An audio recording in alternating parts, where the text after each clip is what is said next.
로마서 5장 1절과 2절, 2절 오늘 본문입니다.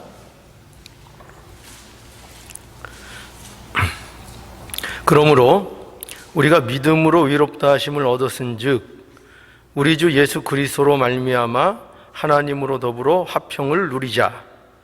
또한 그로 말미암아 우리가 믿음으로 서 있는 이 은혜에 들어감을 얻었으며 하나님의 영광을 바라고 즐거워하느니라. 이 5장부터는 이제 그 새로운 국면을 이제 맞게 되는 그런 부분입니다. 여기 보면은 신자된 자들 안에 일어난 어떤 일에 대해서 이제 진술을 해 나가기 시작합니다. 그러니까 우리가 이거를 잘 이해하기 위해서 조금 그 앞부분부터 정리를 할 필요가 있는데요. 먼저 여러분 한번 잘 더듬어서 기억해 보시기 바랍니다. 1장 18절에서 3장 20절까지 보면은 먼저 바울이 무엇에 대해서 중점적으로 기록을 했었는가 하면은 바로 복음의 필요성에 대한 기록을 했습니다. 복음이 왜 필요하냐? 중요한 문제 아니겠습니까? 복음을 증거하는데, 그러니까 복음이 왜 필요하냐 하는 것을 기록했었는데, 그것은 하나님의 진노 아래, 모든 사람이 하나님의 진노 아래 있기 때문이라. 그렇게 시작을 해서 모든 인간은 죄인이다. 이방인으로부터 해서 유대인도 그렇고 누구 하나 죄인이라는 그 묶음 속에서 그 누구 하나도 자유로울 사람이 없다. 의인은 없나니 그래서 하나도 없다. 이렇게 바울이 증거하는 것을 우리가 보았습니다. 이제 그리고 그러한 증거 다음에 모든 인류가 진노 아래 있다. 하나님의 진노를 살 수밖에 없는 그 가운데 있다는 것을 먼저 분명히 하고, 그리고 이제 무엇을 얘기했는가 하면은 3장 21절부터 4장 25절까지 보면은 이제 그러나 3장 21절에서 이렇게 시작하는 거 여러분 기억하시죠? 대반전이 일어난다 그랬죠? 그러나 이제는 율법 외에 하나님의 한 의가 나타났다. 여러분 기억하시죠? 그 사건이 있었습니다. 그래서 예수 그리스도 안에서 나타난 의, 하나님의 한 의가 나타났다라는 것을 사도 바울이 기록을 했고, 그 일에 있어서 그것을 적극적으로 더 설명하기 위해서 누구를 여러분 등장시켰습니까? 누구를 등장시켰죠? 아브라함을 등장시켜서 그 내용을 이제 설명을 해서 어떤 결론을 우리에게 주었습니까? 오직 의인은 믿음으로 인하여 산다. 오직 의인은 믿음으로 의롭게 되는 것이다. 라는 결론을 이제 맺게 됐습니다.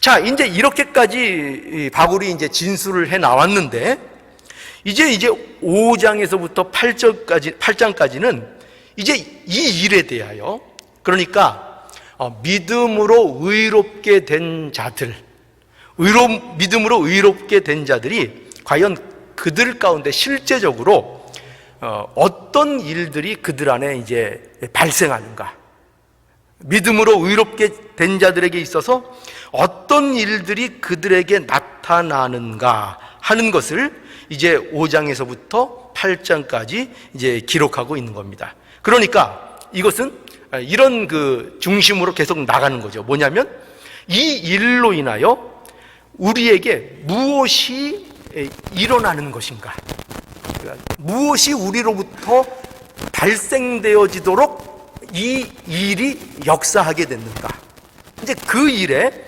바울이 이제 중점을 맞추게 됩니다. 자, 왜 이것을 아는 것이 중요하냐 하면은요, 이것을 통해서 우리 안에 믿음으로 의롭게 된다는 그 사실이 그것으로 그치는 것이 아니라 그 사실로 인하여 우리 안에서 어떤 일들이 일어나는 것을 알므로 인해서 신자가 어떤 존재인가를 분명히 알 수 있기 때문인 것입니다. 그러니까 우리는 신자에 대해서, 우리 자신에 대해서 우리는 늘 그렇게 마음을 갖고 있죠. 신자는 복되다는 거죠. 그렇죠? 신자는 복된 존재입니다.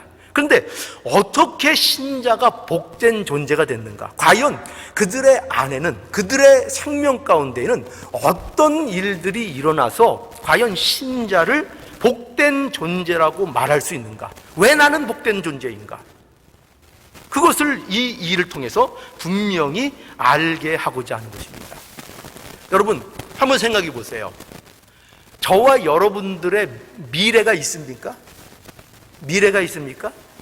미래에 대한 소망이 있습니까? 저와 여러분들이 하나님의 계획과 약속 아래서 우리의 구원을 영화롭게 이루어 갈 수 있다는 그 확신이 여러분들에게 있으십니까?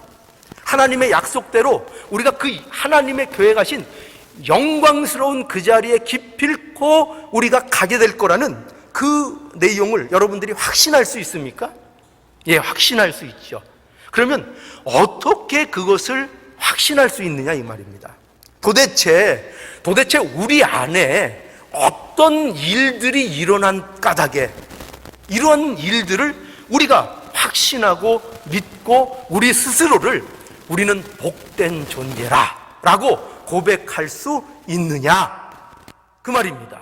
무엇 때문에 그러느냐? 그래서 지금 사도 바울은요, 그런 의미에서 믿음으로 의롭게 된 자들에게 있어서 무엇이 그들 안에서 발생했는가, 그들 안에 일어난 일이 무엇인가, 무슨 일을 일으켰는가 라는 이 중요한 사실을 이제 기록해 나가기 시작하는 겁니다.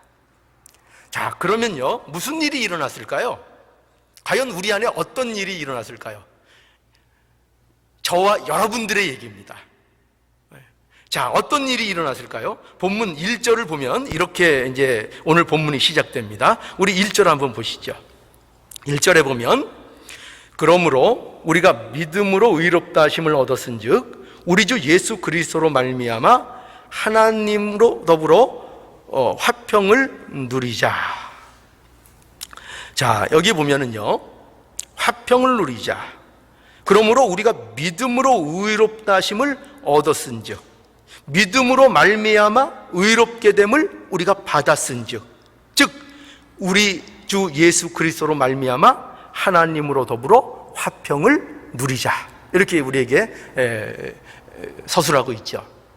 여기 화평을 누리자라는 말이 있는데요, 이 화평을 누리자라는 이 말씀은요, 약간 번역상으로는 그렇게 명료한 번역은 되지 못합니다. 조금 오해의 요지가 있어요. 이 번역이 다른 성경, 흠정역이나 표준 개역 성경 같은 경우에는요, 이 번역을 어떻게 하고 있는가 하면은 화평을 누린다 이렇게 되어 있습니다. 그러니까 조금 어감이 조금 다르죠. 화평을 누리자 라는 것보다 화평을 누린다라고 되어 있고, 저도 이 화평을 누린다라는 쪽의 번역이 조금 더 원문에 가깝지 않은가 이렇게 저도 이해를 하고 있습니다. 그러니까 이게 왜 중요한가 하면은요, 바로 이것은 화평을 누린다라는 것은 어떤 요지가 더 강해 보이는가 하면은 마치 무엇인가 하면은 화평을 권면하고 있는 것 같은 그런 느낌이 강합니다.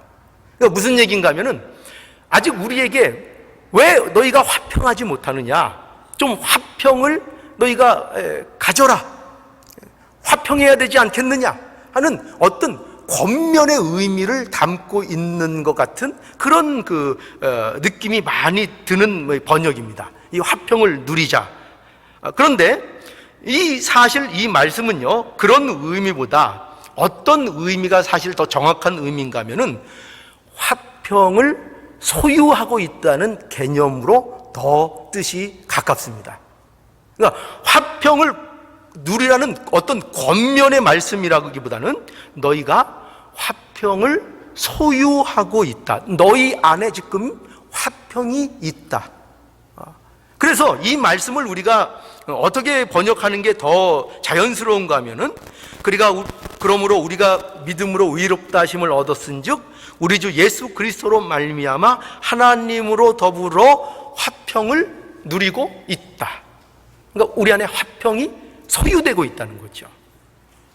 화평이 소유되고 있는 것입니다.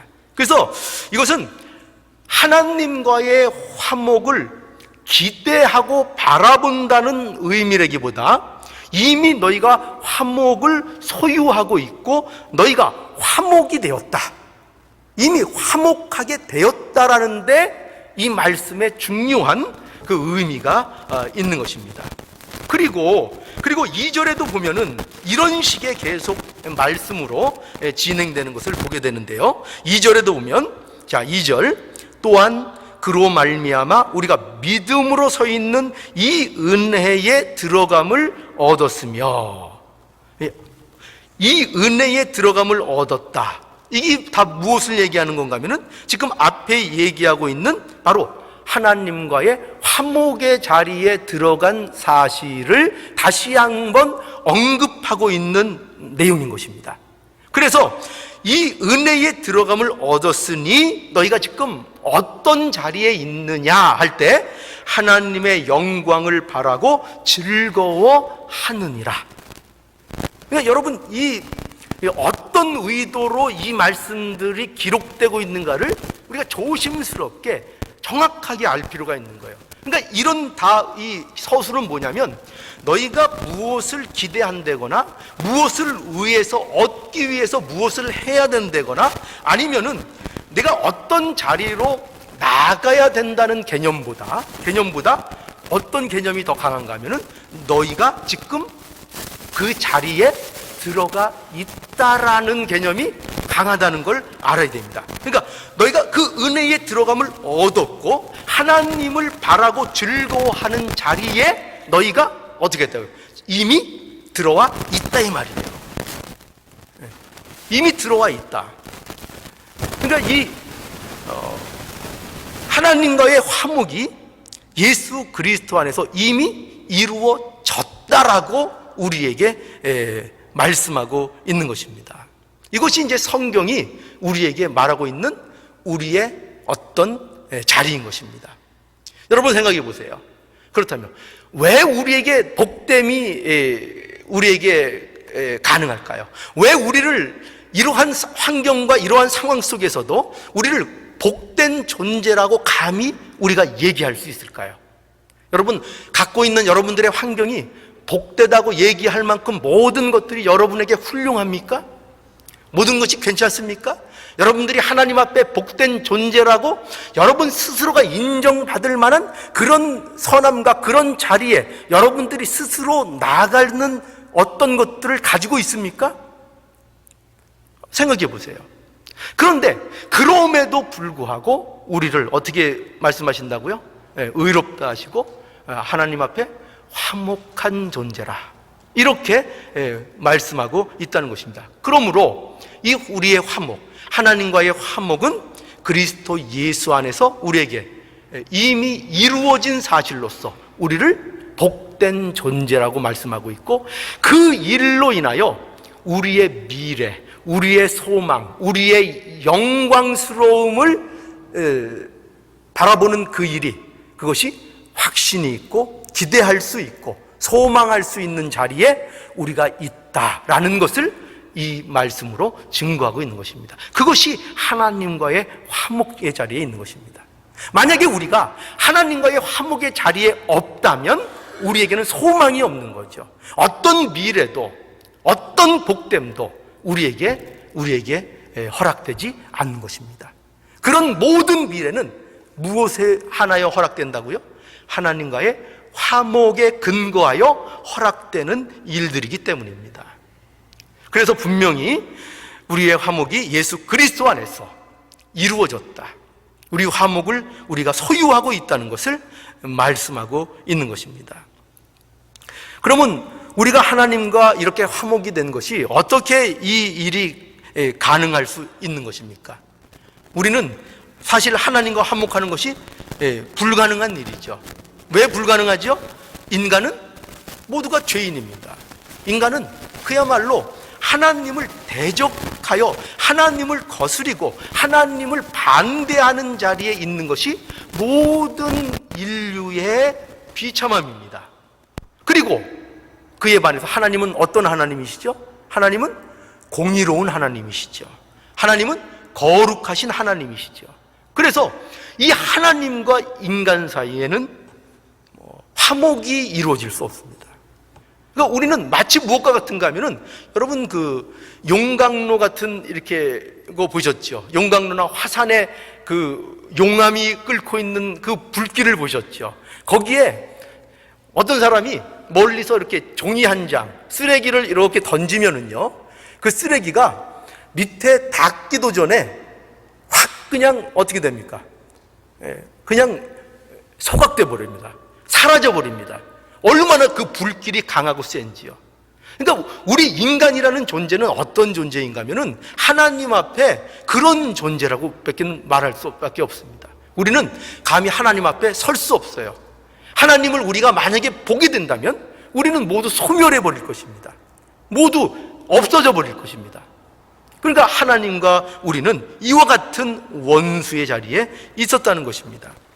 그래서 로마서 8장 7절로 8절에 보면은 육신의 생각은 하나님과 원수가 되나니 이는 하나님의 법에 굴복치 아니할 뿐만 아니라 할 수도 없음이라. 육신에 있는 자들은 하나님을 기뻐할 수 없느니라. 또 에베소서 2장 8절에 보면은 본질상 진노의 자녀, 그것이 인류에 대한 설명입니다. 본질상 진노의 자녀. 그리고 에베소서 4장 18절에 보면 하나님의 생명에 떠나 있는 자들, 그것이 인간의 모습인 것입니다. 그래서 인간은 죄를 그대로 두고는 하나님 앞에 그 어떤 인간도 나갈 수 없고 하나님과 결코 화목할 수 없는 그런 입장에 있는 거지요. 그런데 어떻게 하나님께서 이 화목을 이루어 주셨는가 하면은 예수 그리스도 안에서 이루어 주셨다고 분명하게 우리에게 말씀하고 있는 거죠. 예수 그리스도가 무엇이 되셨습니까? 화목제물이 되신 거죠. 그래서 화목제물이 되신 겁니다.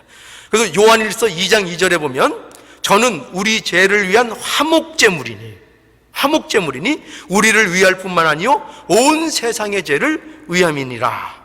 또 히브리서 9장 12절에 보면 염소와 송아지의 피로 아니하고 오직 자기 피로 영원한 속죄를 이루사 단번에 성소에 들어가셨느니라.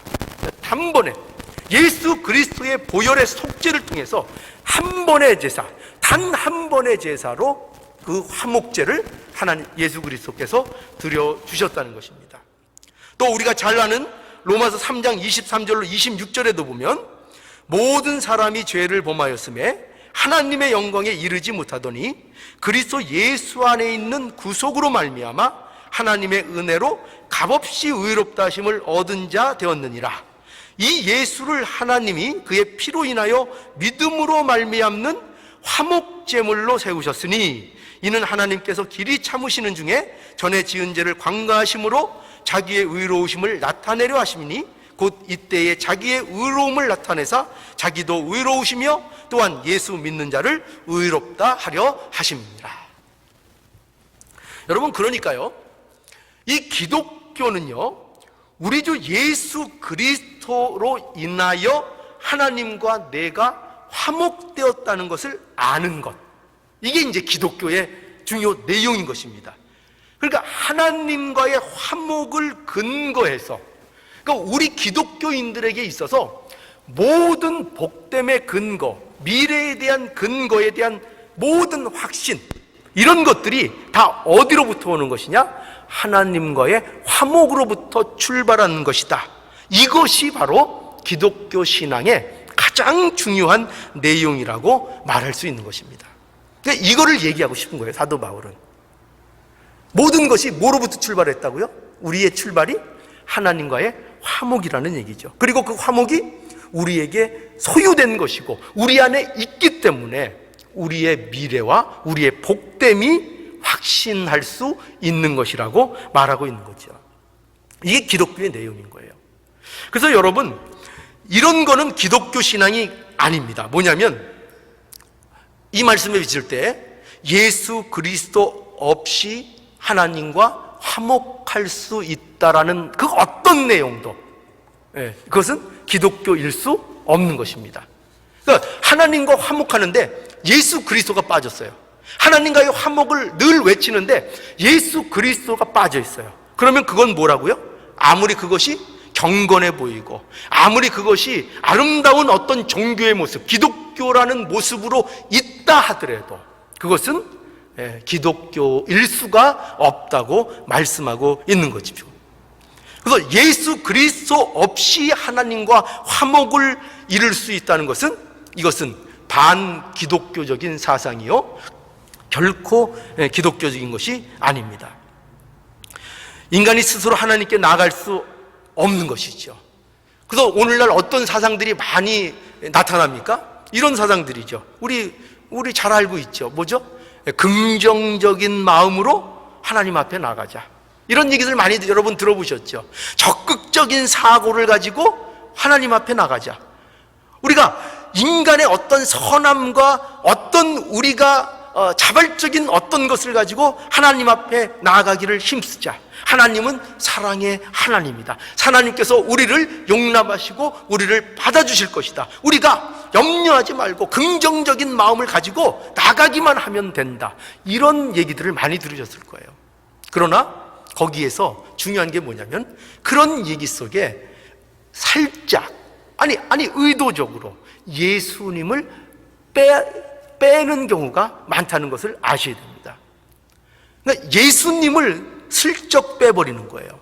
그리고 인간의 어떤 선함, 인간의 어떤 적극적이고 긍정적인 마음의 자세로 하나님 앞에 인간 스스로 나갈 수 있다는 이런 주장들이 난무하게 됩니다. 이것이 가장 비기독교적이고 가장 비성경적인 사실인 것을 우리는 분명히 알아야 됩니다. 왜 그렇죠? 왜 그런가 하면은 너무나도 뻔하잖아요. 인간은 그 누구도 스스로 하나님과 화목할 수 없기 때문입니다. 그리고 그 하나님과 화목할 수 없으면 어떤 신령한 복도, 하나님의 어떠한 복도 받을 수 없다는 것이 성경의 말씀인 것입니다. 다시 얘기해서 예수 그리스도의 십자가를 통과하지 않고는 하나님과 화목될 수 있는 방법은 어디에도 없다는 것입니다. 여러분, 기독교에서 말하는 모든 축복은요 바로 이 하나님의 화목을 전제로 하는 거예요. 그러니까 이 하나님과의 화목이 전제되지 않으면 어떤 기독교적인 복도 성립할 수 없는 것입니다. 그러므로 하나님과의 화목 없이 인간이 누릴 수 있는 참된 복은 아무것도 없어요. 아무것도 없습니다. 이 하나님과 화목하게 된 삶을 사는 것, 이것이 바탕이 될 때에 모든 복이 되는 것이고 기독교적인 길을 걸어가게 되는 것입니다. 그래서 우리가 이것을 주의해야 돼요. 뭐냐면 하나님 없이 기도할 수 있어요. 무슨 말인가 하면요, 하나님과의 화목이 없이도 여러분 기도할 수 있을까요? 없을까요? 기도할 수 있습니다. 하나님과의 화목이 없이도 기도할 수 있고 하나님과의 화목의 자리에 들어가지 않고도 예배를 드릴 수 있고요, 찬양을 드리는 것도 가능합니다. 하나님과 화목하지 않았다는 것은요, 다른 말로 얘기하면 예수 그리스도의 십자가를 통과하지 못했다는 것입니다. 그러니까 예수 그리스도의 십자가를 통과하지 못했다는 것은 또한 자기가 죄인이라는 것을 자각한 일이 없다는 것입니다. 예수 그리스도의 십자가가 나를 위한 십자가라는 것을 만난 적도 없다는 것입니다. 그러면 뭐가 없는 거예요? 하나님과의 화목이 없는 겁니다. 화목이 없는 거예요. 십자가를 경험해보지 못하고 그 십자가를 통해서 내가 얼마나 죄인인가를 한 번도 만나지 못했다. 그러면 뭐가 없다고요? 하나님과의 화목이 없다니까요. 그리고 그 하나님과의 화목이 없으면 그 다음부터 나오는 모든 행위나 어떤 종교적인 의식이나 기도나 그 어떤 것도 아무 의미가 없어요. 아무 의미가 없습니다. 그것이 의미가 있으려면 하나님과 어떻게 되어야 된다고요? 화목하는 일이 이루어져야 되는 것입니다. 이 화목이 이루어져야 되는 것입니다. 이 화목이 없으면요, 여전히 하나님과 원수의 자리에 있는 겁니다. 여전히 하나님을 대적하고 있는 것입니다. 기도하고 있는데요, 기도하면서 대적하는 겁니다. 무섭죠? 찬양하는데요, 찬양하면서 하나님을 대적하고 있는 겁니다. 연보하는데요, 연금하면서 하나님을 대적하고 있는 겁니다. 그 무서운 일이 이루어질 수 있는 겁니다. 누구와 화목하지 않으면요? 하나님과 화목하지 않으면요. 그래서 여러분 명심하십시오. 십자가를 경험하지 않고는요, 하나님과의 화목이 없습니다. 하나님과의 화목이 없으면 하나님이 말씀하시는 어떤 복도 여러분과는 상관이 없는 것들입니다. 그러니 여러분, 그걸 반대로 얘기하자면 하나님과 화목한 인생은 그 반대가 되겠죠. 하나님과 화목한 인생은 참으로 복된 인생이 되는 것입니다. 하나님과 화목된 사람은 그 존재가 복된 존재가 되는 것입니다. 그래서 그의 미래는 하나님의 손에 붙잡혀 있는 인생이 되는 것이고, 그것으로 인해 이미 그 사람은요, 손해 볼 것이 없는 인생 속에 이미 들어와 있는 겁니다. 여러분, 이 말씀이 얼마나 여러분 위로가 되고 얼마나 저는 이 말씀이 좋은지 모르겠어요. 뭐냐면 이미 뭐라고요? 예수 그리스도 안에서 하나님과 화목해 된 인생은 이미 뭘 볼 게 없는 인생이라고요? 그 자체로서 손해 볼 것이 없는 인생이라는 것을 알아야 합니다. 하나님과 화목하며 이미 인간으로서 하나님과 화목한 자리에 있으면 이미 인간으로서 성공한 삶 가운데 있는 겁니다. 여러분, 있는 거예요. 언제든지 하나님 앞에 가도 손해나지 않는 그 인생이 이미 된 것입니다. 그 인생이 된 거예요. 여러분, 이것을 믿는 것이 이게 기독교 신앙입니다. 여러분 인생에 하나님이 손해나게 하신다고요? 안 난다니까요. 어떤 인생이요? 하나님과 화목한 인생. 그거로 족한 겁니다. 그러면 손해날 게 없어요. 당장 죽어도. 그렇죠? 여러분 인생에 이 일로 인하여 손해나는 일이 뭐가 있습니까? 없죠. 원래 어떤 인생이었다고요? 하나님과 원수였다니까요. 하는 일마다 죄였다니까요. 우리는 죄의 영역에 있었어요. 우리가 무엇을 하기도 전에 이미 죄인이었다니까요. 우리가 선한 마음을 먹어도 죄인이었다니까요. 아무리 도네이션 많이 하고 착한 일을 많이 해도 우리를 통해서 만들어지는 모든 일이 죄였다니까요. 그런데 어떤 자리로 들어갔다고요? 하나님과 화목한 자리에 들어가서 이제 완전히 바뀌어버린 거예요. 의인이 됐습니다. 하나님의 자녀가 됐습니다. 화목을 이뤘습니다. 여러분, 세상에 한번 생각해 보세요. 하나님과의 화목보다 우리에게 더 결정적인 것, 우리의 미래를 좌우하는 것, 우리의 존재를 가치 있게 하는 것, 그것보다 어떤 일이 더 있을 수가 있겠어요? 우리가 세상에서 어떤 것을 얻은들 하나님과 화목하지 않으면 그 어떤 것이 우리에게 복이 될 수 있겠습니까? 그렇죠? 우리 가정에서도 그렇잖아요. 가정에서도 우리 자녀들이 부모하고만 조금 신경전을 벌이기 시작해도 그냥 살맛이 안 나죠. 그죠? 저는 제 집사람하고 싸우는 게 너무 싫어요. 왜 싫을까요? 싸우면 누가 잘했고 못했고를 떠나서 싸우면 그때부터 지옥이에요. 지옥. 그것보다 더한 지옥은 없어요.